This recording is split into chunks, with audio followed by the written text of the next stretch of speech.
when three ruthless biker gang members cornered a solitary woman at a downtown ATM late one rainy night, they thought they'd found their perfect target.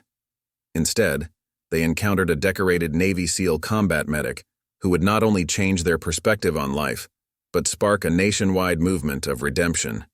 What unfolded in those tense moments would be captured on security cameras, viewed by millions online, and demonstrate that sometimes the most powerful acts of courage aren't performed on distant battlefields, but right here on our own streets. Before we jump back in, tell us where you're tuning in from, and if this story touches you, make sure you're subscribed, because tomorrow I've saved something extra special for you. The security footage from that fateful night would eventually become legendary in law enforcement circles. It showed how a simple ATM transaction in Chicago's tough South Side turned into a moment that would reshape lives across America. But what the grainy cameras captured was only the beginning of a story that would touch thousands of lives and prove that true strength lies not in intimidation, but in the power to transform enemies into allies. For the notorious Shadow Riders motorcycle gang, that rainy Thursday night was supposed to be just another easy score. They'd been terrorizing ATM users across 3 states, their violent reputation keeping most victims from even reporting the crimes. Their leader, known only as Ghost, had orchestrated dozens of successful robberies. But he couldn't have known that his chosen target that night would change not only his life, but the lives of countless others. What the cameras didn't show was the weight of experience behind their intended victims' quiet composure. They couldn't capture the years of intense SEAL training, the 3 tours of duty providing emergency medical care under heavy fire in Afghanistan, or the Silver Star earned for saving an entire platoon while wounded. They didn't reveal the countless hours she'd spent helping wounded warriors heal both their bodies and spirits. The only visible sign of Lieutenant Commander Rachel Torres' service was a small trident pin on her leather jacket, a detail her would-be attackers would soon wish they'd noticed. The events that unfolded next would not only go viral, but would spark a national conversation about veteran reintegration, redemption, and the true meaning of courage. The security footage would be shared millions of times, analyzed on major news networks, and eventually used in police academies nationwide as a testament to the power of trained discipline over brute force. But the real story isn't about a thwarted robbery or even about combat skills prevailing over street tactics. It's about what happened after. How one woman's decision to show mercy instead of malice created ripples that would transform a community and eventually reach across the entire nation. It's about how sometimes the greatest victory isn't in defeating an enemy, but in showing them a better path. From the roughest streets of Chicago to the halls of Congress, from gang hideouts to veteran support centers, this story would challenge everything we think we know about strength, redemption, and the power of second chances. It would prove that sometimes the most important battles we fight aren't against others, but for others, for their potential to change, to grow, and to find a greater purpose.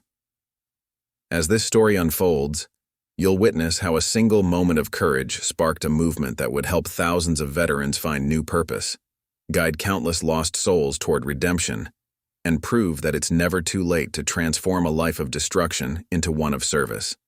You'll see how the skills learned in combat can heal communities instead of harm them, and how the warrior spirit can be channeled into protecting rather than intimidating. Stay with us, because this story of an ATM confrontation gone wrong, or perhaps gone right in the most unexpected way, is about to show us all what real strength looks like. And remember to tap that subscribe button, because tomorrow will bring you another remarkable story of courage, transformation, and the power of the human spirit to rise above its circumstances. Let's begin. Lieutenant Commander Rachel Torres stood in the soft glow of the Chase Bank ATM vestibule, her reflection barely visible in the rain-streaked glass. The late-night Chicago streets glistened under the amber streetlights, the autumn drizzle creating halos around the neon signs that dotted South Michigan Avenue. At 37, her athletic frame carried the quiet confidence of someone who had faced death and emerged stronger, though nothing in her casual stance suggested anything more than a woman running a late-night errand. The small sealed trident pin on her worn leather jacket caught the fluorescent light, the only visible sign of her distinguished military career. 15 years of service, 3 combat tours as a SEAL combat medic, and a silver star that stayed locked in a drawer at home. None of it showed on her serene face as she waited for the ATM to process her transaction. "Working late again, Commander?" Officer Martinez called out from his patrol car as it rolled past the bank entrance. The young policeman had become a familiar face since Rachel started running the Veterans Medical Support Center 6 blocks away. She gave him a warm smile and a small wave. "Someone has to keep the clinic stocked, Mike. We've got 3 new combat medics starting training tomorrow." The center had become her life's work since leaving active duty, a place where veterans could receive both medical care and a chance to use their combat medical skills to help others. It had taken 2 years to transform the abandoned community clinic into a beacon of hope for the neighborhood, though few knew the full extent of her role in its success. Martinez nodded appreciatively. "Still can't believe you were one of the first female Navy SEALs. My sister's joining the Navy next month, says she wants to be just like you, though I still haven't told her half of what I've heard about your service." Rachel's smile remained gentle, but her eyes carried a hint of shadow. "Some stories are better left untold, Mike. Besides, that chapter's closed now. What matters is what we do with our skills here at home." The officer's radio crackled, calling him away to a disturbance a few blocks over. As his patrol car disappeared around the corner, Rachel returned her attention to the ATM screen. The late-night deposit would ensure the center could cover this month's medical supplies. They never turned away veterans who couldn't pay, which meant constant fundraising and careful budgeting. Through the glass door's reflection, she noticed 3 motorcycles rumbling past, their engines deliberately loud in the quiet night. Her trained senses noted details automatically. Custom choppers, well-maintained but modified for speed, riders wearing patches she didn't recognize. They circled the block once, then twice. In her peripheral vision, she saw them park in the alley beside the bank. The familiar weight of her military training settled into her muscles, though her outward appearance remained unchanged. Years of combat operations had taught her to read situations without appearing to notice them. The ATM security camera had a blind spot near the entrance. She'd noted it months ago out of habit. The nearest police patrol, Martinez, was now at least 5 minutes away. Her phone buzzed with a text from Dr. Sarah Chen, the center's lead physician. "Just finished inventory. We're running low on trauma supplies again. These street violence cases are stretching us thin." Rachel typed back a quick reply, her situational awareness never wavering. She could hear bootsteps approaching the bank vestibule, 3 sets trying to move quietly. The old instincts whispered in her mind, suggesting angles of attack, points of cover, tactical responses. But 15 years of combat medicine had taught her that prevention was always better than treatment. The message she'd received earlier that day from the VA flashed through her mind. They wanted to expand the center's program nationwide, use it as a model for veteran-led community healthcare. Tomorrow's meeting could change everything, help thousands more veterans find purpose through healing others. She just had to deposit tonight's fundraiser money and finalize the proposal. A small smile touched her lips as the boot steps drew closer. These men had no idea they were about to walk into a moment that would transform not just their lives, but an entire movement. The warrior in her was ready, but it was the healer who would guide what happened next. Preparing and narrating this story took us a lot of time, so if you are enjoying it, subscribe to our channel. It means a lot to us. Now back to the story. The ATM beeped softly, completing her transaction. In the glass reflection, she watched 3 large figures approach the vestibule door, their faces hidden by bandanas, their leather cuts marking them as members of a gang she'd been hearing about. The Shadow Riders, known for their violent ATM robberies across 3 states. Rachel took a slow breath, centering herself the way she had done countless times under fire. Sometimes the greatest battles weren't won with fists or weapons, but with the wisdom to know when and how to use the strength you possessed. She was about to give these men a lesson in true power, not through destruction, but through transformation. What happened next would not only change their lives, but would catalyze a movement that would redefine community healing and veteran service across America. The glass door of the ATM vestibule swung open with deliberate slowness, bringing with it the smell of wet leather and motorcycle exhaust. The three shadow riders filled the small space with their presence, their leader, Ghost, positioning himself directly behind Rachel. His reflection in the glass showed a man well over 6 feet tall, his face obscured by a black bandana adorned with a skeletal grin, his leather cut covered in patches that spoke of violence rather than brotherhood. Well, Ghost's voice carried a false warmth that did nothing to mask its underlying menace. Looks like someone didn't get the memo about this ATM's late-night service charge. His second-in-command, a wiry man with a snake tattoo coiling up his neck who went by Viper, moved to block the doorway while the third rider, massive and silent, positioned himself near the external door. Rachel continued calmly collecting her receipt, her movements unhurried. Her combat-trained senses had already mapped every detail.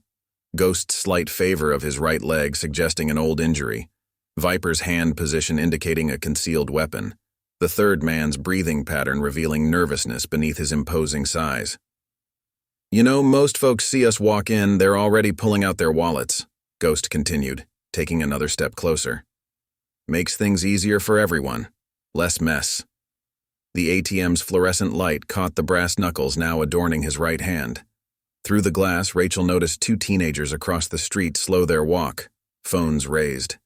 They'd recognized the Shadow Rider's colors. She knew these men's reputation. 12 ATM robberies in the past month alone, 3 victims hospitalized. The police had no leads, mainly because most victims were too terrified to cooperate. I read about you guys in the Tribune, Rachel said quietly, still not turning around. You hit that ATM on Wilson Avenue last week. Beat up a retired school teacher pretty badly. She carefully tucked her receipt into her jacket pocket, noting how Ghost's reflection tensed at her calm recitation of his crimes. Lady's done her homework, Viper sneered, pulling out a switchblade and letting it click open. Maybe she's real smart. Smart enough to make this easy. The blade caught the light as he flipped it casually. The third man, who Rachel had mentally dubbed Giant, shifted uncomfortably. Boss, maybe we should... His voice was surprisingly young, uncertain. Shut it, Ghost snapped, then returned his attention to Rachel. Last chance, lady. A TM card, PIN number, and whatever cash you just deposited. Don't make this difficult. Rachel finally turned, her movements smooth and controlled. Her eyes met Ghost's, and something in her calm gaze made him take a half step back before he caught himself. You know what's interesting about that Wilson Avenue robbery? She continued conversationally. The victim said one of his attackers stopped to check his pulse afterward, applied pressure to the wound until the ambulance came. That's not typical gang behavior. Ghost's eyes narrowed behind his bandana. You a cop? Combat medic, actually. Navy SEAL. And I'm thinking at least one of you has medical training. Military, probably. Her gaze shifted to Giant, whose slight flinch confirmed her suspicion. Let me guess. Combat medic? Maybe Army or Marines. Couldn't find your way after discharge, fell in with people who seemed to offer brotherhood. The tension in the small space shifted. Viper's blade wavered slightly. Giant's breathing pattern changed, becoming more erratic. Ghost took another step forward, but his stance had changed from predatory to defensive. You don't know what you're talking about, Ghost growled, but the tremor in his voice betrayed him. 3 tours in Afghanistan, Rachel continued calmly. Saw a lot of good medics lose their way after coming home. The skills stay sharp, but the purpose gets lost. That's what happened to you, isn't it? She directed this last question to Giant, whose massive frame seemed to shrink under her knowing gaze. Boss, she's just trying to... Viper started, but Ghost cut him off with a raised hand. Doesn't matter who she is, we're doing this. Ghost's brass knuckles gleamed as he clenched his fist. Last warning, lady. The ATM card. Now. Rachel's posture remained relaxed, but her voice took on an edge of command that made all 3 men instinctively straighten. You've got about 30 seconds before those kids across the street finish uploading their video. Another minute before Officer Martinez responds to the silent alarm I triggered. But what's really important is that you have a choice to make right now. She took a step forward, And despite himself, Ghost took another step back. You can either try to rob someone who spent 15 years learning how to handle worse threats than you, or you can listen to an offer that might give you back something you've lost, a purpose worth serving. The tension in the vestibule had become electric. Through the glass, more phones were recording. The Shadow Rider's fearsome reputation was about to be tested against something they hadn't expected to find at a late-night ATM, a warrior who saw past their threats to the lost soldiers beneath. What happened next would be viewed millions of times, but the real story wasn't in what the cameras captured. It was in the moment of recognition that passed between trained warriors, and in the choice that would transform not just this night, but countless lives to come. Ghost's laughter echoed in the small ATM vestibule, but there was an edge of uncertainty in it. You think having some military training makes you special? Makes you untouchable? He flexed his fingers around the brass knuckles, the fluorescent light catching the metal. You're still outnumbered, 3-1. Outnumbered? Rachel's voice remained calm, almost gentle. In Afghanistan, I once treated 16 wounded Marines while holding off 32 insurgents. Numbers stopped intimidating me a long time ago. She shifted her weight slightly, a movement so subtle that only someone with combat training would recognize its significance. Giant noticed. She saw his eyes widen behind his mask. You said you triggered a silent alarm, Viper snarled, his knife weaving patterns in the air. You're bluffing. These ATMs don't work that way. The ATM doesn't, Rachel agreed. But the panic button under the deposit slot does. Standard installation after the Wilson Avenue incident. You really should do better research on your targets. She turned her full attention to Giant, whose discomfort was becoming more visible by the second. You were a combat medic, weren't you? Which unit? Shut up. Ghost took a threatening step forward, but Rachel didn't flinch. 68 Whiskey. Giant's voice was barely a whisper. 3rd Infantry Division. Operation Enduring Freedom? Rachel's question was met with a slight nod. Let me guess. You served at the Combat Support Hospital in Kandahar, Gu? Ghost spun toward his companion. What the hell are you doing? I was there, Giant continued, ignoring his leader. April 2019, the mass casualty incident after the market bombing. We worked 48 hours straight, trying to save... His voice trailed off. Trying to save everyone we could, Rachel finished. I remember. I was there too, helping coordinate the trauma teams. You were the one who figured out how to rig the extra IV stands using broken tent poles when we ran out of equipment. The revelation hung in the air like static before a storm. Through the glass, more spectators had gathered, phones recording what they thought was about to be another violent robbery. None of them could hear the conversation that was unraveling years of pain and misdirected anger. This is touching, really, Viper sneered, taking a step forward with his knife. But Ghost said we're doing this, so we're doing this.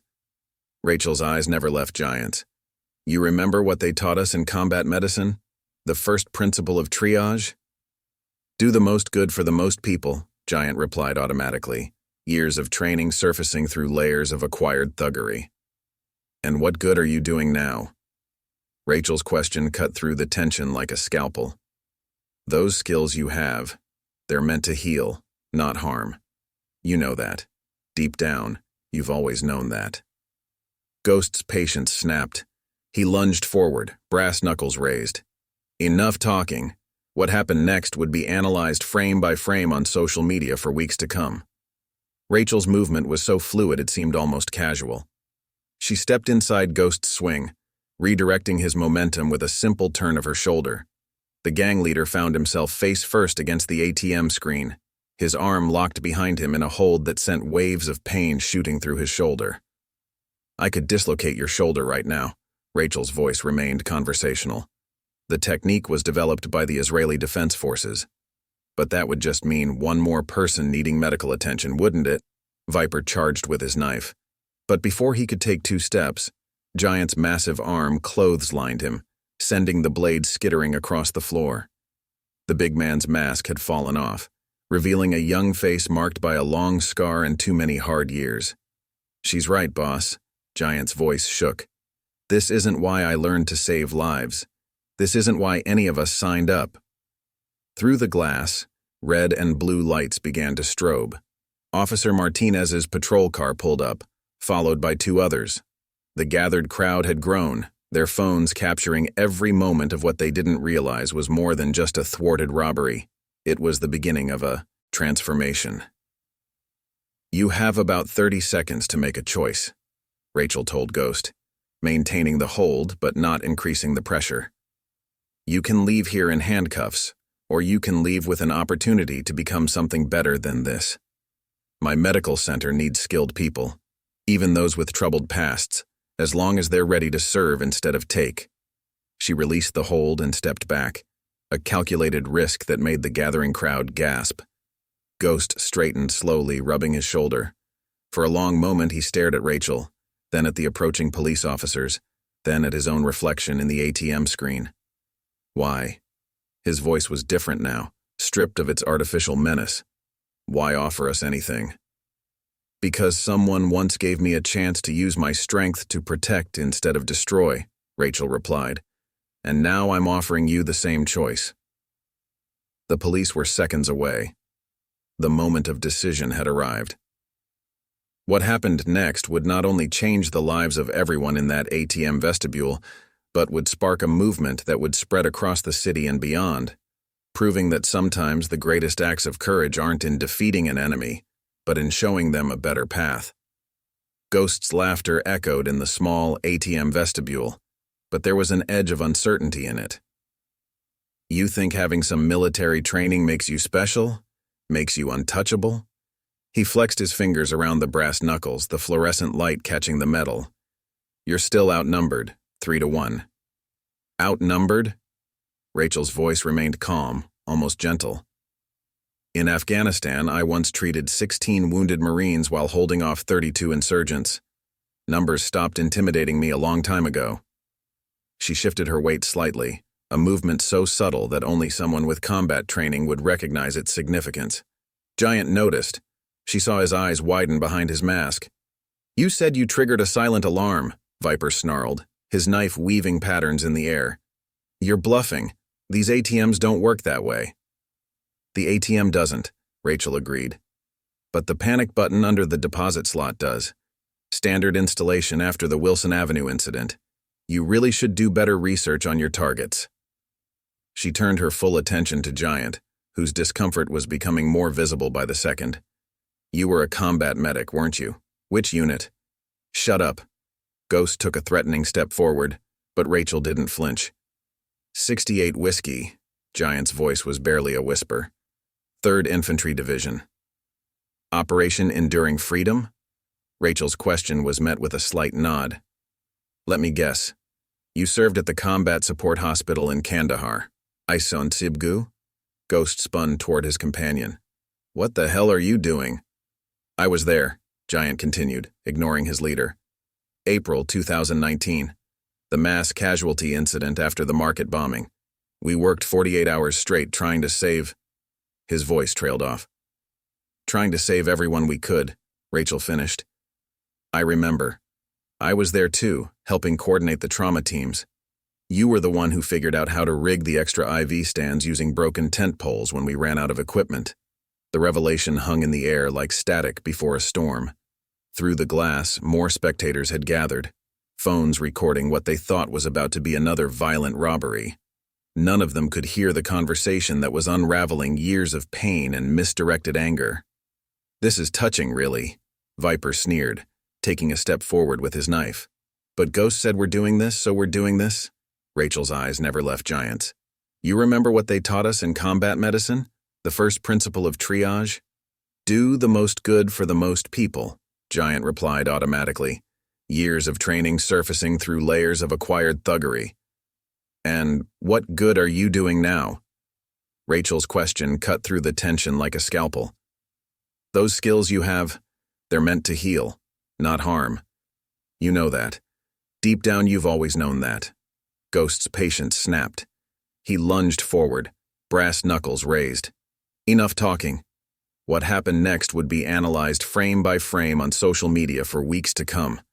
Rachel's movement was so fluid it seemed almost casual. She stepped inside Ghost's swing, redirecting his momentum with a simple turn of her shoulder.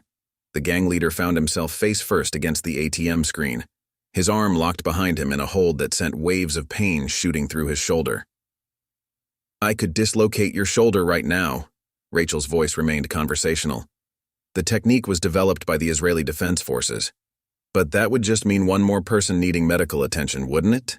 Viper charged with his knife, but before he could take 2 steps, Giant's massive arm clotheslined him, sending the blade skittering across the floor. The big man, mask had fallen off, revealing a young face marked by a long scar and too many hard years. "She's right, boss." Giant's voice shook. "This isn't why I learned to save lives. This isn't why any of us signed up." Through the glass, red and blue lights began to strobe. Officer Martinez's patrol car pulled up, followed by 2 others.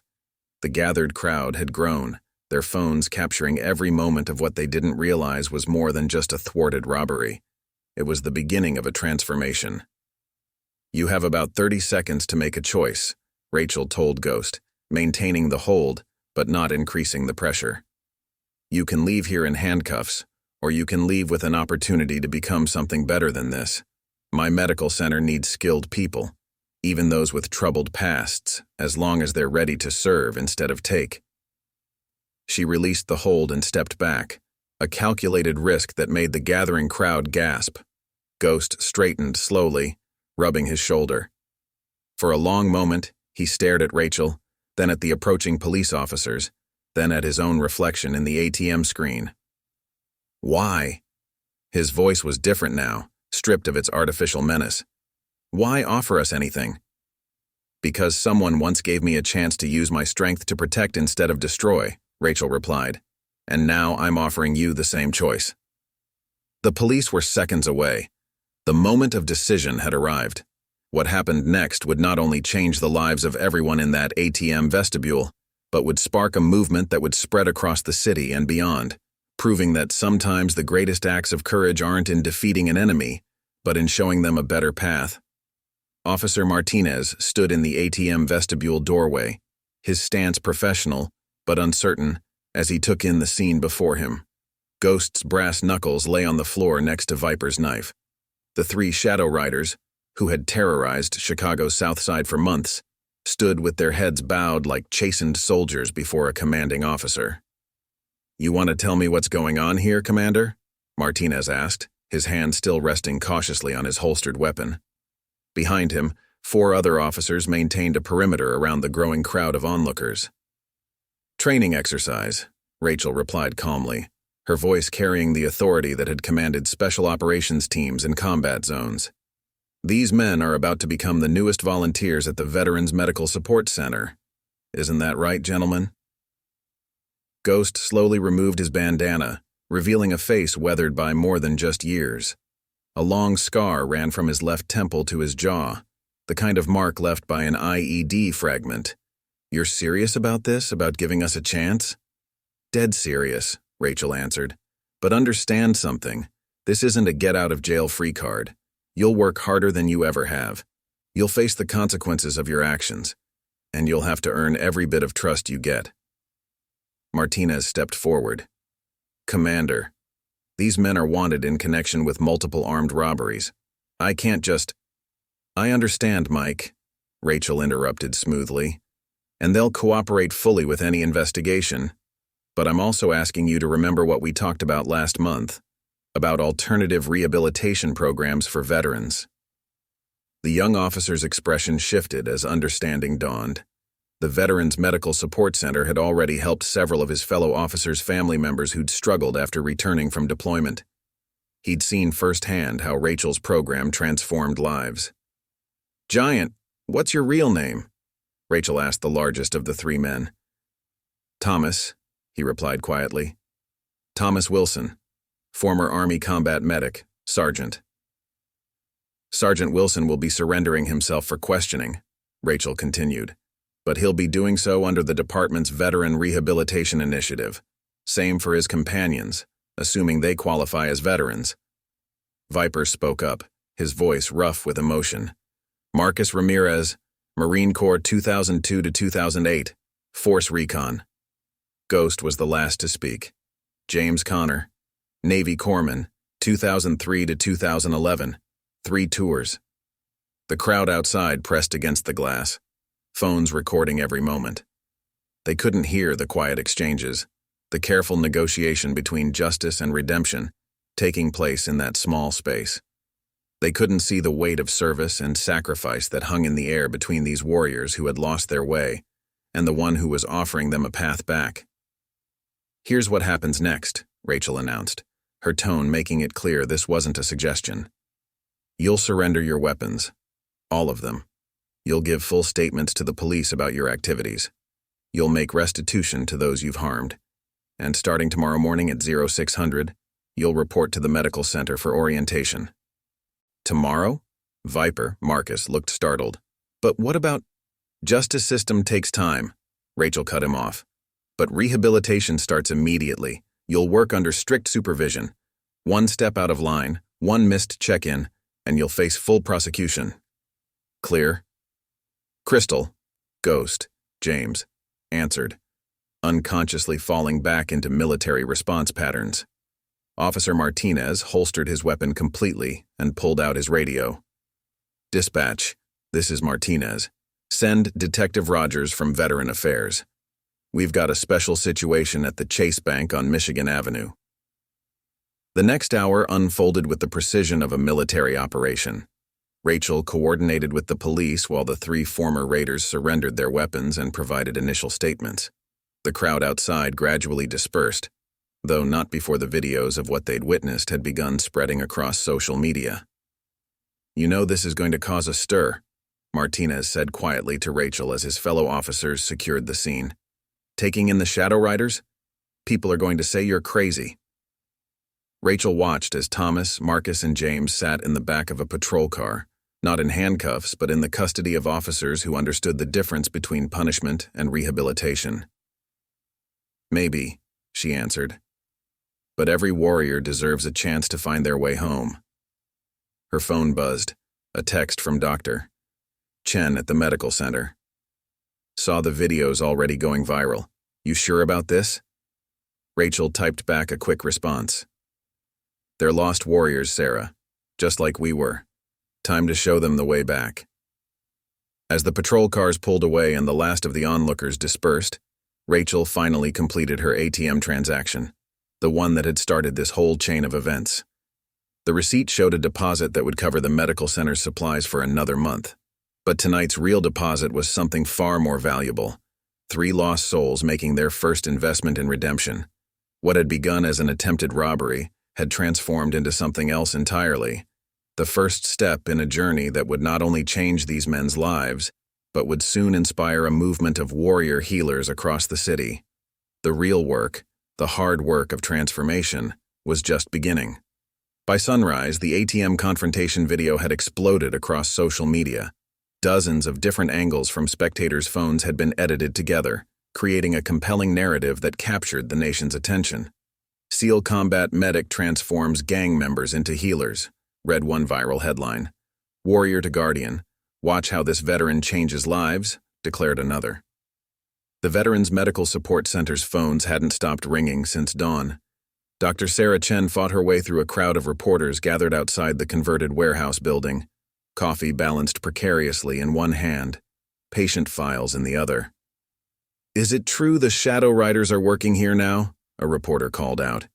"Did Commander Torres really recruit them during an attempted robbery?" Dr. Chen managed to reach the door where Maria Gonzalez, the center's administrator and herself a retired Army nurse, was trying to maintain order. "The commander will make a statement when she's ready," Maria announced firmly. "Right now we're focused on providing medical care to veterans who need it." Inside, the morning shift was already underway, but with a notable difference. Thomas Wilson, formerly known as Giant, stood nervously in scrubs, learning intake procedures from a senior nurse. His massive frame seemed somehow smaller in medical attire, but his eyes showed an eagerness that hadn't been there 12 hours ago. "Blood pressure first," the nurse instructed, "then temperature and pulse, respiration rate, and oxygen saturation," Thomas finished. I remember from Kandahar. Down the hall, Marcus Ramirez, previously Viper, was organizing the supply room with military precision, his force recon training evident in the methodical way he approached the task. James Connor, ghost no longer, sat in Rachel's office, filling out paperwork and answering questions from Detective Rogers of the Veteran Affairs Division. "The Wilson Avenue robbery," Rogers prompted. "You said something about checking the victim's pulse?" James nodded, shame evident in his expression. "Couldn't help it. Corpsman training kicks in, even when you're trying to be something you're not." He looked through the office window at the busy clinic. "Still can't believe we're here instead of jail." "Commander Torres has a lot of pull with the department," Rogers explained. "Her rehabilitation program has an 85% success rate. But understand, one step out of line and this deal evaporates." The morning news shows had picked up the story. Rachel watched a clip playing on the break room TV as she prepared for the day's first staff meeting. The footage showed the moment she had redirected Ghost's attack, followed by the surprising transformation in the ATM vestibule. "What we're seeing here," a retired military analyst was saying, "is a revolutionary approach to veteran rehabilitation." Commander Torres didn't just stop a crime. She recognized the lost warriors beneath the criminal facade and offered them a path to redemption. Rachel's phone hadn't stopped buzzing. Messages from military contacts, law enforcement agencies, and veteran support organizations across the country poured in. But one text made her pause. It was from Officer Martinez. "Remember that troubled vet I told you about? My sister's fiancé? He saw the video. Wants to know if you're taking more volunteers." The local news vans had multiplied outside. Through the clinic's windows, Rachel could see other motorcycle clubs gathering across the street. Not there to cause trouble. Their patches and stance suggested curiosity, maybe even hope. She recognized some of them as veterans themselves, men and women who'd found brotherhood in bike clubs after struggling to readjust to civilian life. "Commander," Maria called from the doorway, "you need to see this." The center's social media accounts were exploding. Veterans from across the city were sharing their own stories of struggle and redemption. The video had sparked something, a conversation about warriors lost in the shadows, about strength turned to destructive ends, about the possibility of finding purpose again. "There's more," Maria continued, pulling up more messages. 3 other motorcycle clubs have reached out. All veteran-heavy membership. They want to know about your rehabilitation program." Thomas appeared in the doorway, his new scrubs still creased and pristine. "Commander?" "That retired schoolteacher from Wilson Avenue, the one He swallowed hard. "He's here. Wants to talk." Rachel nodded, watching as James and Marcus tensed at the news. "Time to face the consequences," she said quietly. "Part of the healing process is making amends." The waiting room had grown crowded, not just with patients but with observers, veterans who'd seen the video and recognized something of themselves in it, former gang members wondering if they too could find a new path, journalists trying to understand how a potentially violent confrontation had transformed into something so powerful. "You know what's really going viral?" Dr. Chen showed Rachel her tablet. "It's not just the fight footage. It's what you said about strength and purpose. People are sharing their own stories of transformation. It's becoming a movement." Rachel watched through her office window as Thomas carefully took an elderly veteran's blood pressure, his huge hands now gentle with purpose. Marcus meticulously stocked medical supplies, the same precision once used for violence now turned to healing. James sat with the teacher from Wilson Avenue, tears streaming down his face as he began the hard work of atonement. What had started as a late-night confrontation was becoming something much more, a beacon for lost warriors everywhere, a demonstration that it's never too late to reclaim your honor, to redirect your strength to find your way home to who you were meant to be. The real transformation was just beginning. 1 week after the ATM incident, Rachel stood in the medical center's break room watching Thomas, the former giant, demonstrate proper wound cleaning technique to a group of attentive students. His massive hands, once used to intimidate, now moved with gentle precision as he explained the importance of sterile technique. Remember, his voice carried the authority of both combat experience and hard-won wisdom. In the field, we had to work fast. But here, we have time to do it right. Every detail matters. Among his students were 3 members of the Steel Kings Motorcycle Club, all veterans, all seeking the same transformation they'd witnessed in the viral video. They'd arrived 2 days ago, leather cuts traded for medical scrubs, looking for their own path to redemption. Commander, Marcus, formerly Viper, approached with a tablet in hand. "You need to see this." The local news was running a story about a dramatic decrease in ATM robberies across the South Side. But what caught Rachel's attention was the footage that followed. Other motorcycle clubs, known for trouble, were now organizing veteran outreach programs. The Shadow Riders' transformation was sparking a chain reaction. "It's not just Chicago anymore," Marcus explained, scrolling through more reports. "Clubs in Detroit, Milwaukee, even as far as Los Angeles are reaching out. They want to know how to start similar programs." James Connor, once known as Ghost, entered the break room, his former leadership skills now channeled into coordinating the center's expanding volunteer program. "That retired teacher we robbed? He's offering to help teach our GED classes.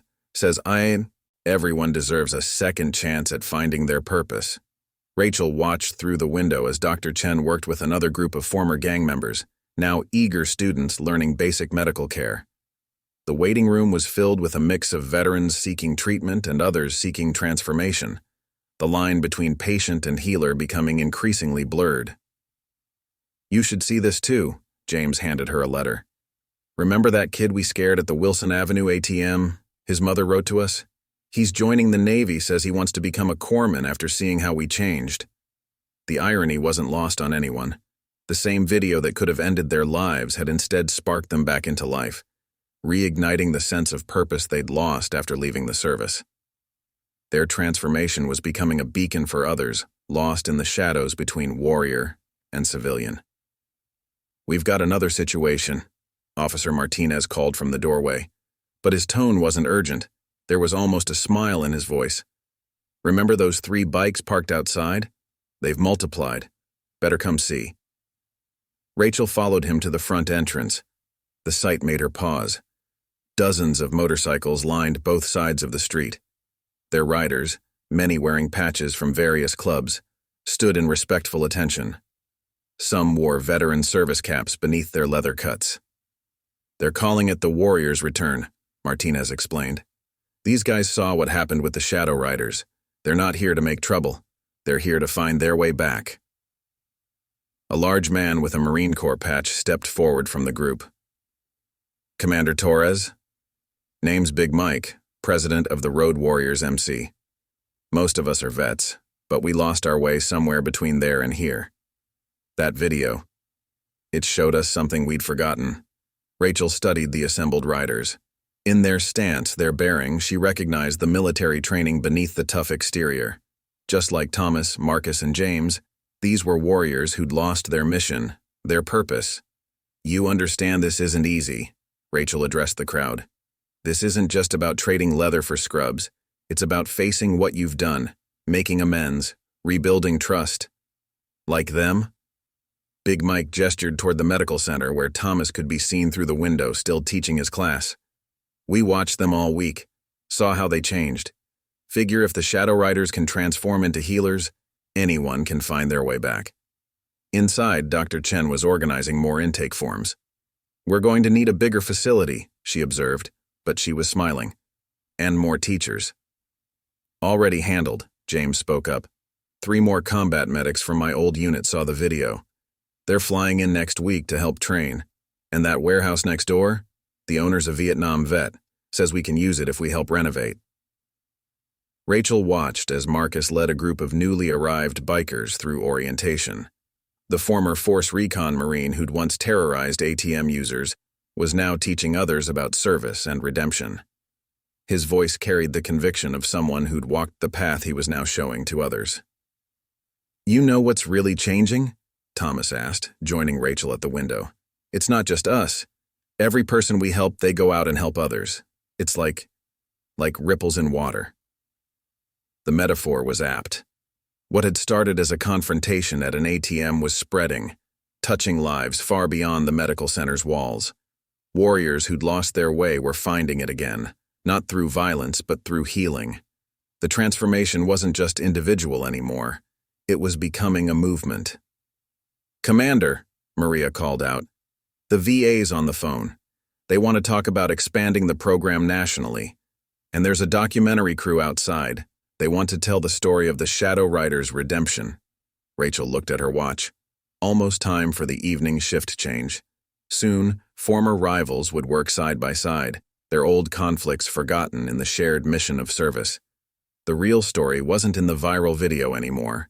It was in what happened after, in the daily choices to turn strength into healing, fear into hope, lost warriors into guardians once again. The transformation was becoming a revolution, one changed life at a time. 2 months after the ATM incident, the Veterans Medical Support Center had expanded into both adjacent warehouses. The morning sun cast long shadows through the newly installed windows as Rachel toured the facilities with Senator Diana Harrison, a former Air Force pilot who'd seen the viral video and flown in from Washington to witness the transformation firsthand. "This is remarkable," the senator observed, watching as Thomas, now the center's lead EMT trainer, conducted a mass casualty response drill.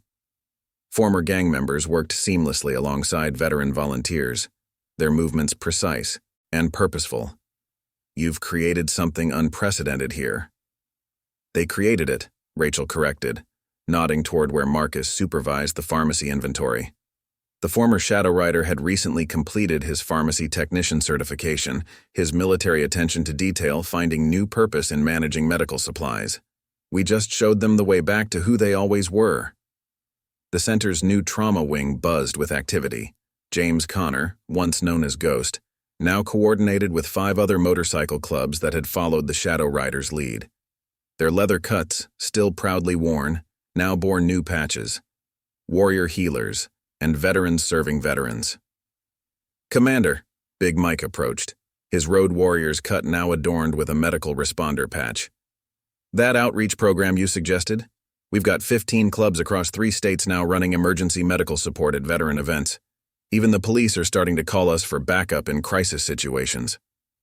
The transformation had spread faster than anyone anticipated. The local news played on a break room TV, showing footage of former rival gang members working together at a veterans homeless outreach event. The reporter's voice carried clear amazement. What began as a confrontation at an ATM has evolved into one of the most successful veteran rehabilitation programs in the country. "You need to see this," Dr. Chen called from her office. She pulled up a map on her computer, showing dots representing similar programs starting across the country. Every red dot is a motorcycle club that's converted to community service. Every blue dot is a new veteran medical support center. Look how they're spreading.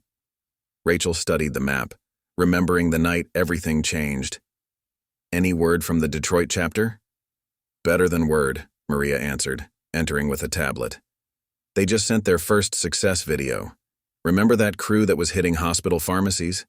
They're running a mobile medical unit for homeless vets now." Senator Harrison watched the footage with growing interest. "The VA's been trying to reach at-risk veterans for years. But this is different. You're not just treating them, you're giving them back their mission." The center's courtyard, once an empty parking lot, had been transformed into a training area. Thomas led daily sessions combining combat medical skills with civilian emergency response. The sight of former gang members practicing casualty evacuation alongside rookie EMTs had become normal in the neighborhood. "Commander," Officer Martinez called from the entrance, "you've got some visitors." A group of men in leather cuts stood hesitantly at the door.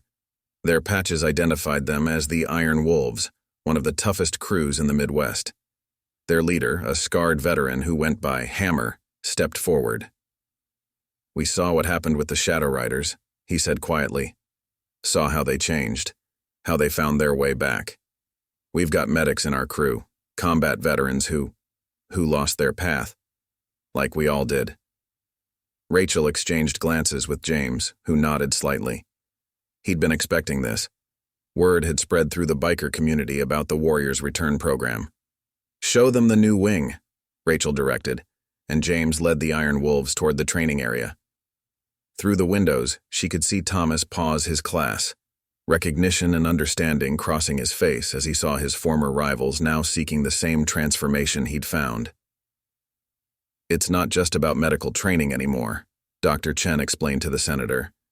"We're dealing with the wounds you can't see, the loss of purpose, the missing brotherhood, the need to serve.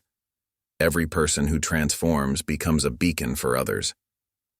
The evidence was everywhere. The center's walls, once bare, now displayed photos of graduation ceremonies, former gang members receiving EMT certifications, veteran bikers completing paramedic training. Each image told a story of redemption, of strength redirected toward healing. "We're getting calls from police departments nationwide," Maria added. "They want to know how to implement similar programs. The recidivism rate among veteran offenders who join us is near zero." Rachel watched as Marcus demonstrated proper medication inventory procedures to 2 Iron Wolves members, their attention focused completely on learning these new skills. The same precision that had once made them dangerous was being channeled into saving lives. "You know what the real miracle is?" Thomas asked, joining them after his class. "It's not just about us changing. It's about showing others they can change too. Every person we help becomes proof that it's possible." The senator made some notes on her tablet. "The VA committee meets next week. They need to see this. You're not just rehabilitating veterans. You're creating a whole new model of community healing." Outside, more motorcycles arrived. Not gang members now, but veteran riders providing escort for a medical supply delivery. The rumble of engines that had once caused fear in the neighborhood now brought hope. The transformation was spreading, evolving beyond anything they could have imagined that rainy night at the ATM. It wasn't just about 3 former raiders finding redemption anymore. It was about creating a path for others to follow, about turning the warrior's strength into the community's healing. The revolution of redemption was gaining momentum, one changed life at a time. The first real test of the Warriors Return program came 3 months after the ATM incident, on a rainy night much like the one that had started it all. Rachel was reviewing expansion plans with Dr. Chen when Officer Martinez burst into the medical center, his uniform dripping from the downpour outside. "Mass casualty situation at the veteran housing complex on 47th, he reported, breathing hard. "Drive-by shooting. Multiple victims. Emergency services are overwhelmed with flooding on the north side. We need help." Rachel's response was immediate. "Thomas, Marcus. Emergency Protocol Alpha !" Her voice carried the same command authority that had once directed special operations missions. The center erupted into controlled chaos as former gang members, now trained emergency responders, moved with military precision. "Already on it," James called from the dispatch desk. "Got 6 bike teams geared up, all with advanced medical training. Road warriors and converted Iron Wolves are positioning for escort duty." Through the windows, Rachel watched as motorcycles roared to life in the parking lot. Their riders, many former rivals, now wore high-visibility vests over their leather cuts. Medical bags were secured to their bikes, the same machines once used for intimidation now racing to save lives. "This is what we trained for," Thomas reminded his team as they loaded supplies. The former giant's massive frame was now a reassuring presence, his hands steady as he checked emergency kits. "Remember your training. Remember who we are now." The radio crackled with updates. 3 confirmed gunshot victims, more injured in the ensuing panic. The housing complex housed over 200 veterans and their families. The symbolic target wasn't lost on anyone. "Commander," Marcus approached, his medical response gear ready. "Word on the street is it's the Red Skulls. They're testing us, testing our change." His face showed the strain of knowing that not long ago, he might have been on the other side of such violence. Rachel studied the map as Big Mike coordinated the response teams. "They think we've gone soft," she said quietly. "Time to show them what warrior healers can really do." The convoy moved out with practiced efficiency, motorcycles in front and rear, medical response vehicles in the middle. As they raced through the rain-slicked streets, residents recognized the patches and colors. But now, instead of ducking away in fear, they pointed emergency workers toward the scene. "Command, this is Echo Team," James's voice came through the radio. He and a group of former Shadow Riders had taken point. "Scene appears hot. Spotters report shooters may still be in the area." Rachel's voice was steel. "All teams, remember your training. We're not here for revenge. We're here to save lives. That's our mission now." The scene at the housing complex was chaos. 2 victims lay in the open courtyard, exposed to potential follow-up attacks. Others were trapped in buildings where ricochets had penetrated walls. The sound of approaching sirens was still distant. Without hesitation, Thomas led his team into the hot zone. The big man moved with surprising grace, using his bulk to shield victims as his trained hands worked to stop bleeding. Marcus coordinated triage, his former tactical skills now deployed to save lives instead of take them. "Movement on the rooftop," someone called out. Through the rain, Rachel spotted figures watching the response effort, the Red Skulls staying to witness the aftermath of their handiwork. "They're waiting to see if we revert," James said quietly, preparing pressure bandages. "Expecting us to come after them instead of helping victims." Rachel watched as her transformed warriors made their choice. Former gang members who once would have leapt at the chance for violence now focused entirely on their medical duties. Their strength, once used to harm, was fully committed to healing. "Got a pediatric victim," Thomas called out. A young girl, daughter of a veteran resident, had been caught in the crossfire. The former giant cradled her with infinite gentleness as he worked to stabilize her wound. The Red Skulls watched as their challenge was met, not with violence, but with something more powerful, the disciplined, focused response of warriors who had found their true purpose. Every victim stabilized, every life saved was a statement. We are not what we were. More bikes arrived, converted members of clubs from across the city coming to support the response. Many wore the new Warrior Healers patch alongside their original colors. The message was clear. The streets now belonged to those who protected, not those who prayed. "Commander," Officer Martinez approached as the situation stabilized. "You should know. 3 Red Skulls just turned themselves in at the precinct. Said watching this response made them want to change too." Rachel looked around at her transformed warriors. Thomas was teaching a resident combat medical skills, ensuring the community would be better prepared next time. Marcus coordinated with arriving ambulance crews, his expert handling of the triage system drawing admiring looks from paramedics. James approached, his medical gear showing signs of hard use. "You know what's really changing?" he asked, watching more former gang members arrive to help with cleanup and support. "It's not just us. It's the whole concept of strength in these streets." The rain finally began to ease as the last victims were transported. Rachel watched her teams perform final sweeps of the area, their movements precise and professional.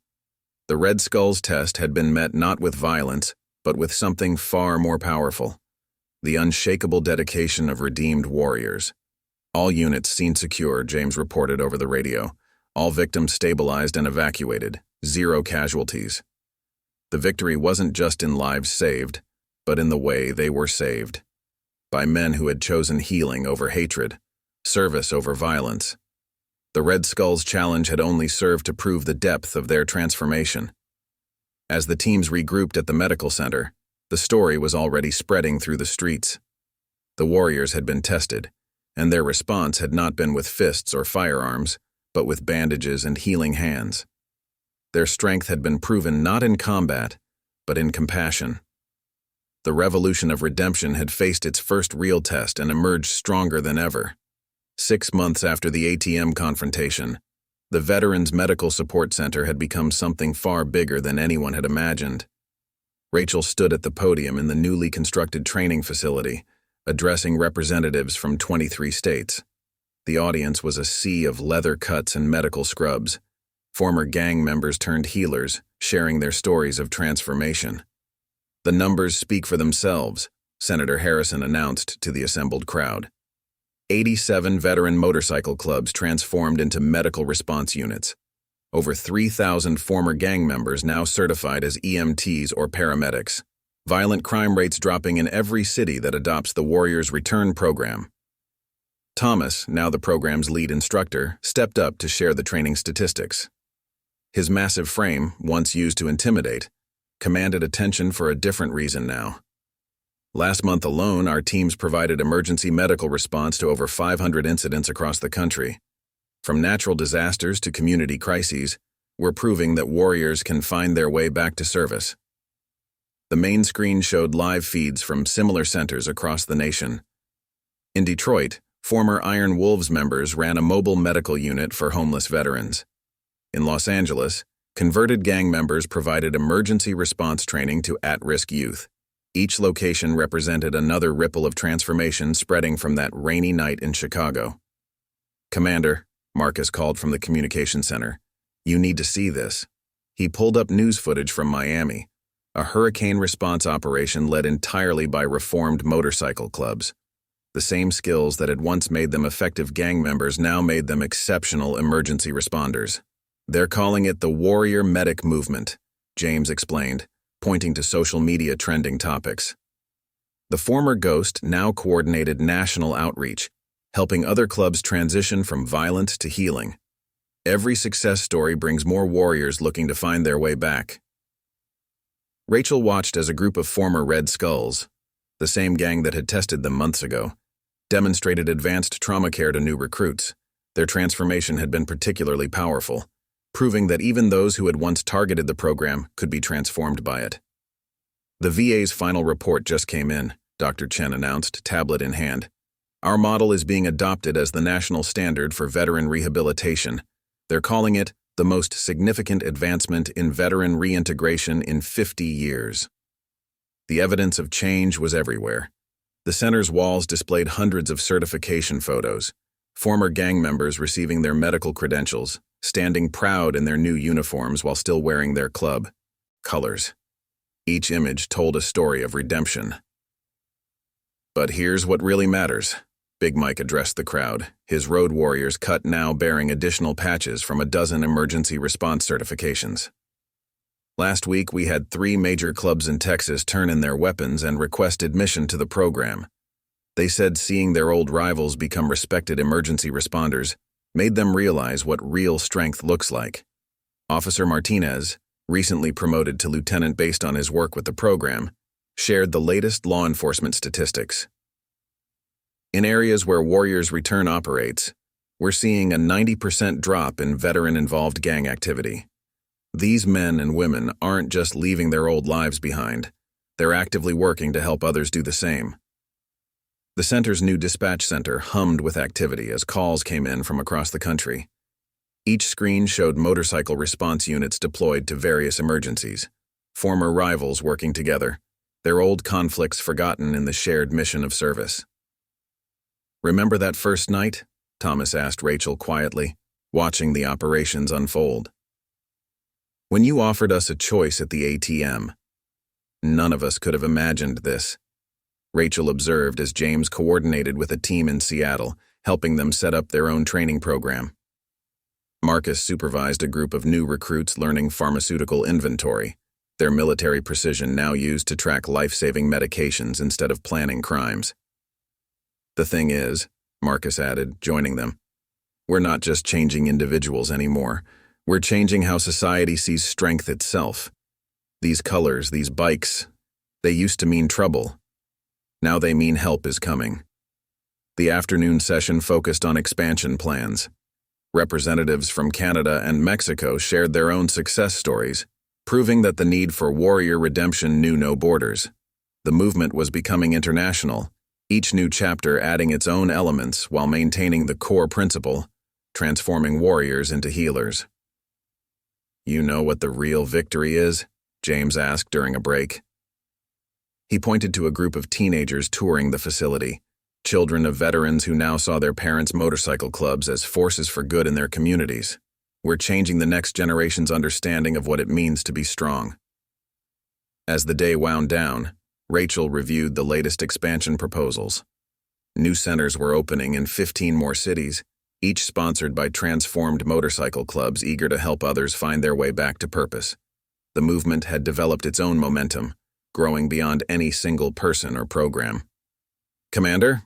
A young woman approached, daughter of a veteran biker who'd found new purpose through the program. "I just got accepted to medical school. Seeing how this place changed my dad, it made me want to be part of it." The revolution of redemption had become a legacy, passing from one generation to the next. What had started as a confrontation at an ATM had evolved into a nationwide movement of transformation, proving that even the darkest paths could lead back to light if someone was willing to show the way.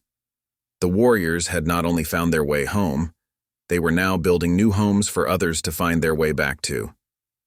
1 year after the ATM confrontation, Rachel stood in the White House Rose Garden, surrounded by transformed warriors whose lives had changed that rainy night in Chicago.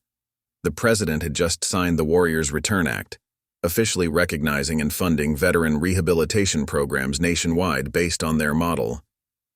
"This legislation isn't just about funding," Senator Harrison announced to the assembled crowd.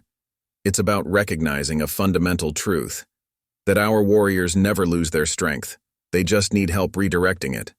What started with 3 former Raiders and 1 Navy SEAL has become a blueprint for national healing." Thomas, James, and Marcus stood proudly in their formal uniforms, a combination of medical response gear and their modified motorcycle cuts. Their patches now bore the official seal of the National Warrior Medic Corps, a new division of emergency responders born from their transformation. "The statistics are remarkable," the Surgeon General reported, displaying charts on the massive screens. "In cities with established Warriors Return programs, we're seeing a 40% reduction in veteran homelessness, a 60% drop in veteran-involved crime, and an unprecedented 95% success rate in rehabilitation." But the real story wasn't in the numbers. It was in the faces of those gathered. Former gang members now wearing medical credentials, past enemies working together as emergency response coordinators, once troubled veterans finding new purpose in service. "Commander," Big Mike approached, his tablet displaying live feeds from across the country. "You need to see this." Every major city with a Warriors Return Center was holding simultaneous graduation ceremonies. Hundreds of former gang members receiving their medical certifications, each one representing another life transformed. "Remember when we thought this was just about changing a few lives?" James mused, watching the ceremonies. The former Ghost now served as National Director of Veteran Outreach, his past making him uniquely qualified to help others find their way back. Rachel observed as Marcus coordinated with the new Pentagon Liaison Office. The Warriors Return model was being adapted for military transition programs, helping service members redirect their skills before they lost their way. "It was never about changing lives," she replied. "It was about reminding warriors who they really are." The ceremony continued with presentations from various success stories. A former Red Skulls leader, now running emergency medical training for inner-city youth. An Iron Wolves chapter that had transformed their clubhouse into a veteran rehabilitation center. Each story added another thread to the tapestry of transformation. The real breakthrough, Dr. Chen explained to assembled health officials, was understanding that we didn't need to erase their warrior identity. We just needed to help them find a new mission worthy of it. Through secure video links, similar ceremonies were taking place at military bases worldwide. The program had caught the attention of NATO allies, each adapting the model to their own veteran communities. The revolution of redemption had gone global. "You know what's really changing?" Thomas asked, watching a group of young recruits, children of reformed gang members, practicing emergency response drills. "We're not just transforming individuals anymore. We're transforming how society sees strength itself." The evidence was everywhere. Police departments reported former antagonists becoming valuable emergency response partners. Hospitals praised the dedication of their warrior medic units. Communities that had once feared the sound of motorcycles now recognized it as a sign that help was coming. "Commander," Officer Martinez, now Captain Martinez, called out. "The first international conference is confirmed. 27 countries want to implement the program. They're calling it the Global Warrior Healers Initiative. Rachel watched as James demonstrated their training protocols to military officials. The same tactical precision that had once made him a feared gang leader now made him an exceptional instructor, teaching others how to channel their combat skills into saving lives. But here's what really matters, Marcus added, showing Rachel the latest social media trends. Videos of warrior medics responding to emergencies were going viral, inspiring a new generation to see service as the highest form of strength. The culture was shifting, one saved life at a time. The afternoon concluded with a special ceremony. Thomas, James, and Marcus, the original 3 transformed warriors, received the Presidential Medal of Freedom. But their real reward was in the eyes of those watching, particularly the troubled veterans and gang members who saw in them proof that redemption was possible. "Your legacy isn't just in the lives you've saved," the president told them. "It's in the path you've created for others to find their way back to service." As the sun set over the rose garden, Rachel reflected on how far they'd come from that rainy night at the ATM. The Warriors Return program had become more than a rehabilitation model.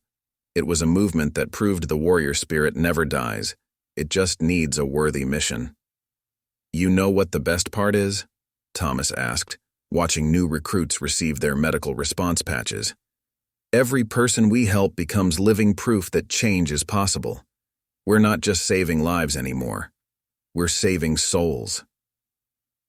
The revolution of redemption had become a permanent part of the national landscape, proving that sometimes the greatest victories come not from defeating enemies, but from helping them find their way home to who they were always meant to be.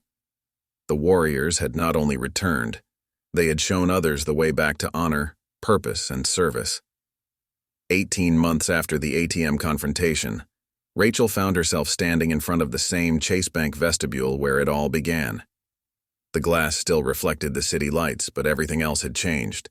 The formerly troubled neighborhood had transformed into a symbol of veteran-led community renewal. "Hard to believe it started right here," Thomas said, his massive frame now a familiar, comforting presence in the neighborhood. He stood beside Rachel in his warrior medic uniform, the small medical cross on his cut gleaming under the streetlights. One choice, one moment that changed everything. The ATM vestibule had become something of a landmark. A small plaque commemorated the night 3 lost warriors found their way back to purpose. Tourists and aspiring warrior medics often stopped to take photos, some leaving challenge coins or veteran unit patches as tokens of respect. "Commander," Marcus called from his motorcycle, now equipped with emergency medical gear. "They're ready for you at the ceremony." He gestured toward Michigan Avenue, where hundreds of motorcycles lined the street, not in intimidation, but in celebration. The Veterans Medical Support Center was hosting its largest graduation yet. Over 500 former gang members and troubled veterans were receiving their emergency medical certifications. The ceremony was being broadcast nationwide to similar centers across the country. "Remember when we used to patrol these streets looking for victims?" James asked quietly, adjusting his national director's uniform. "Now we patrol them looking for people to help. Sometimes I wonder if it was all a dream." But it wasn't a dream. The evidence was everywhere. The neighborhood businesses that once closed early in fear now stayed open late. Knowing warrior medic patrols kept the streets safe. Children who used to run from motorcycles now waved excitedly at the passing medical response teams. You know what really proves how much has changed? Officer Martinez, now Police Captain Martinez, pulled up in his patrol car. "Last month we had a gang trying to establish territory here. You know what happened? They got surrounded by warrior medics offering them applications to the program." Rachel smiled, remembering similar moments from the past year. Former rivals working together during natural disasters. Reformed gang members teaching combat medical skills to at-risk youth. Veterans finding their way back to service through the very streets they once haunted. "Commander?" Dr. Chen approached from the medical center. "The international delegations have arrived. They want to see where it all started before the ceremony." She gestured to a group of officials from various countries, each hoping to replicate the program's success in their own communities. The small ATM vestibule could barely contain the symbolism of the moment. Representatives from law enforcement, military organizations, and international agencies stood where three desperate men had once threatened a lone woman. The space had become a symbol of transformation itself. "Tell them about that night," Thomas encouraged. "They need to understand it wasn't just about stopping a crime. It was about seeing past the surface to the lost warriors beneath." Rachel shared the story, but not just the confrontation. She told them about the moment of recognition between warriors, about the choice to offer redemption instead of punishment, about the ripple effect that had transformed a nation's understanding of strength and service. "The real miracle," James added, "wasn't just our change. It was how that change sparked something in others." He pointed to the graduation ceremony preparations visible down the street. "Every person we helped became proof that transformation was possible." The medical center had expanded to occupy an entire city block. The original warehouse now housed a state-of-the-art training facility where former enemies worked together to master emergency response skills. The parking lot where rival gangs once fought had become a staging area for medical response missions. "Look at this," Marcus called everyone's attention to his tablet.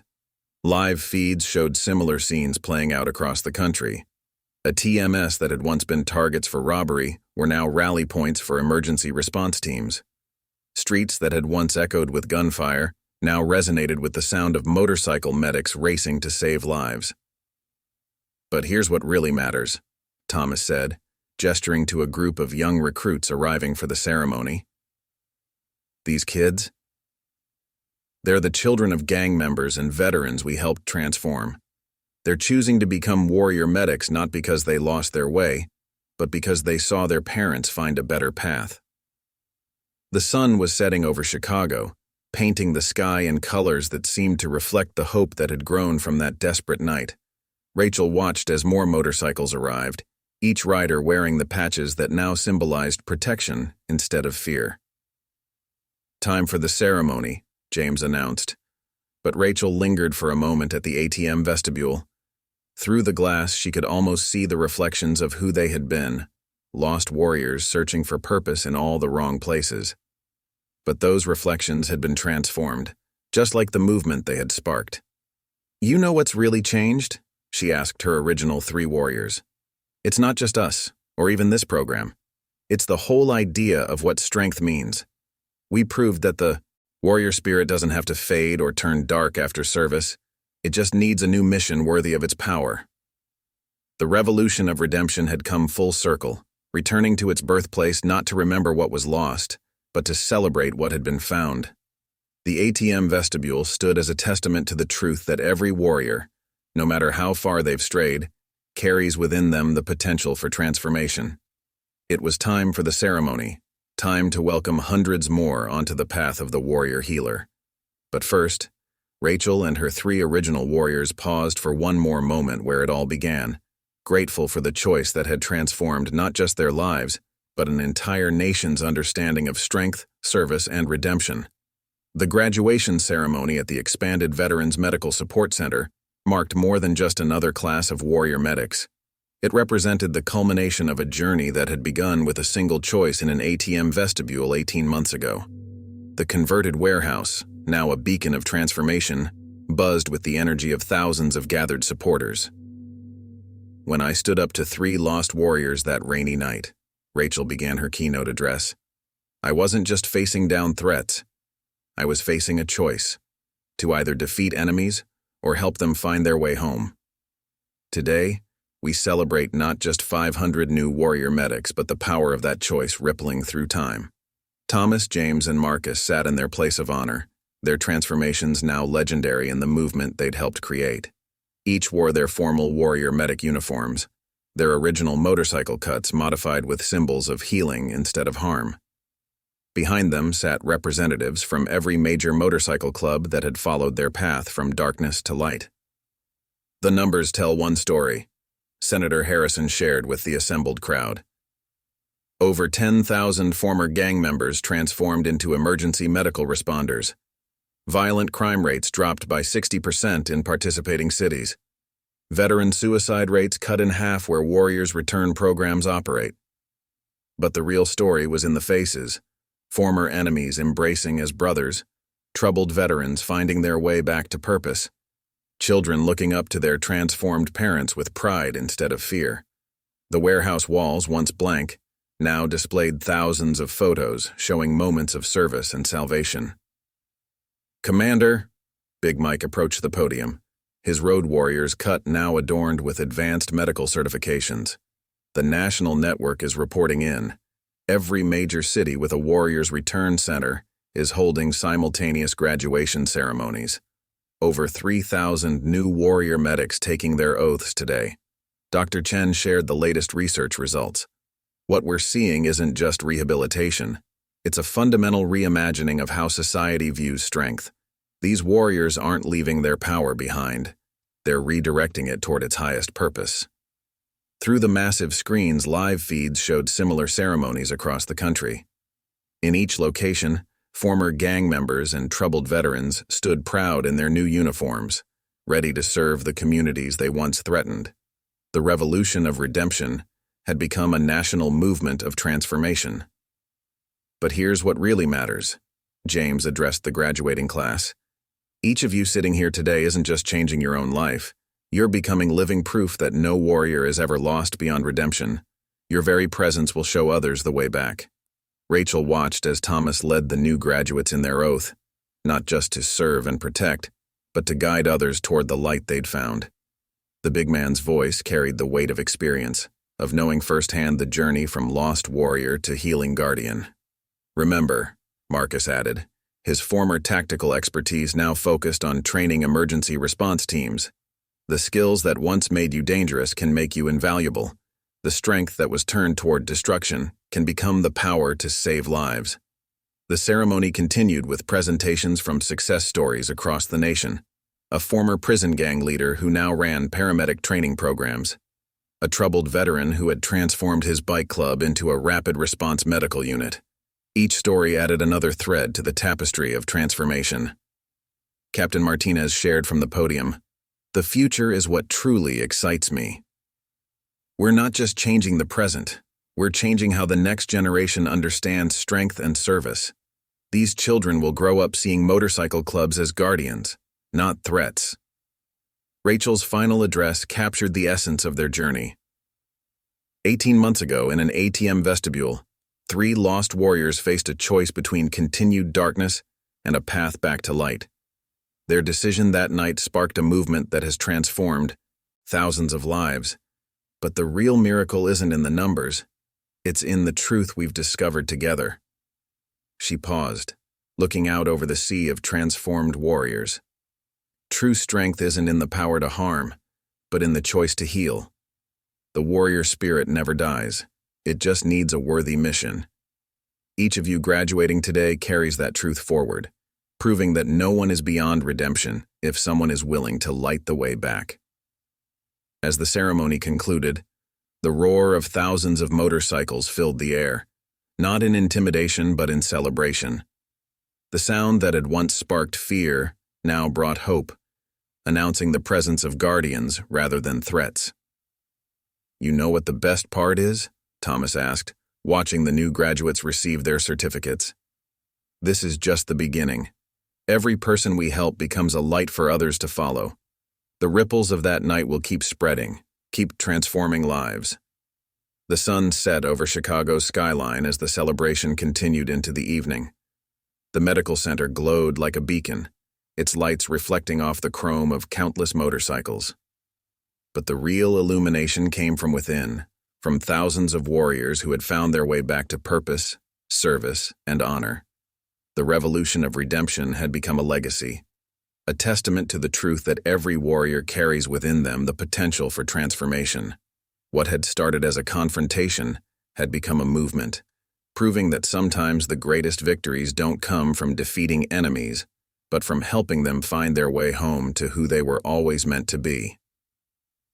The story that began in an ATM vestibule had no real ending. It lived on in every life transformed, in every warrior who found their way back, in every moment of strength turned toward healing instead of harm. The revolution continued, one changed heart at a time, lighting the way for all who would follow. 2 years after the ATM confrontation, Rachel stood on the stage of the United Nations General Assembly, flanked by Thomas, James, and Marcus. Behind them, the massive screen displayed a global map, dotted with thousands of points of light, each representing a warrior's return center or transformed motorcycle club. What began as a moment of choice in Chicago has become a global movement of transformation, the UN Secretary General announced. The warrior's return model is being adopted by 28 nations, proving that the need for warrior redemption knows no borders. The evidence of their impact filled the assembly hall. Representatives from international veteran organizations sat alongside reformed gang members from multiple countries. Each delegation shared stories of how the program had transformed their communities. "Commander?" Marcus called her attention to his tablet, where live feeds showed simultaneous ceremonies across the globe. London just graduated their first class of British warrior medics. Tokyo's Rising Sun Riders are deploying for earthquake response. Rio's Guardian Angels are running medical outreach in the favelas. James, now serving as Global Director of Veteran Outreach, shared the latest statistics. "We're seeing the model adapt to different cultures while maintaining its core truth, that warriors never lose their strength, they just need help redirecting it toward healing instead of harm." The presentation continued with video testimonials from around the world. Australian outback medics providing emergency response in remote areas. German Veterans Aid transformed from motorcycle gangs into community guardians. Canadian highway healers running winter rescue operations. But here's what really matters, Thomas addressed the assembly, his presence as commanding as ever. Every culture has its lost warriors. Every society has those who've turned their strength toward darkness. We've proven there's a way back for all of them. Dr. Chen presented the Global Impact Study. The data is remarkable.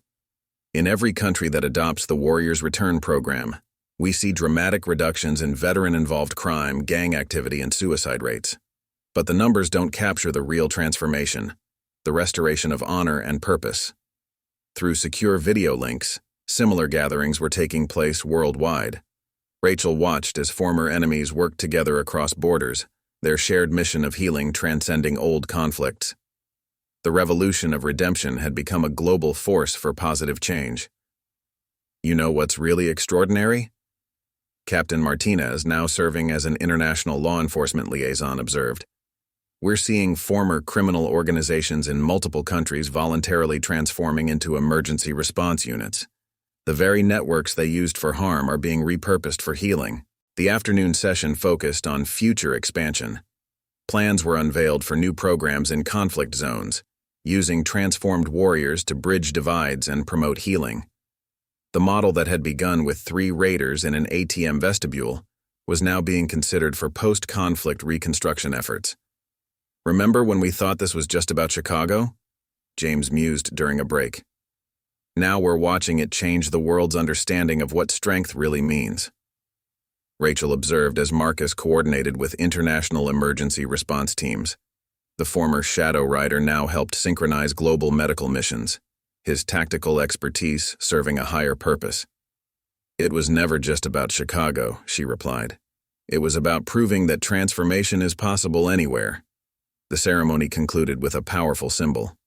Warrior medics from 28 nations formed an honor guard, their motorcycle cuts displaying patches in different languages, but all carrying the same core message: strength through service, redemption through healing. "The future holds even greater potential," Senator Harrison announced. "We're seeing military organizations worldwide adopt the Warriors Return model for veteran transition programs. Prevention is becoming as important as rehabilitation." Thomas, who now led global training initiatives, shared his vision. "Every warrior who finds their way back becomes a beacon for others. We're not just changing individual lives anymore. We're changing how the world understands the warrior spirit itself." The sun set over New York as the assembly concluded, but the work continued. Through video feeds, Rachel watched warrior medics respond to emergencies across time zones. From Tokyo to London, Rio to Moscow, the sound of motorcycles now brought hope instead of fear. "Commander," a young warrior medic approached, daughter of one of the first transformed raiders. "The next generation program is ready to launch.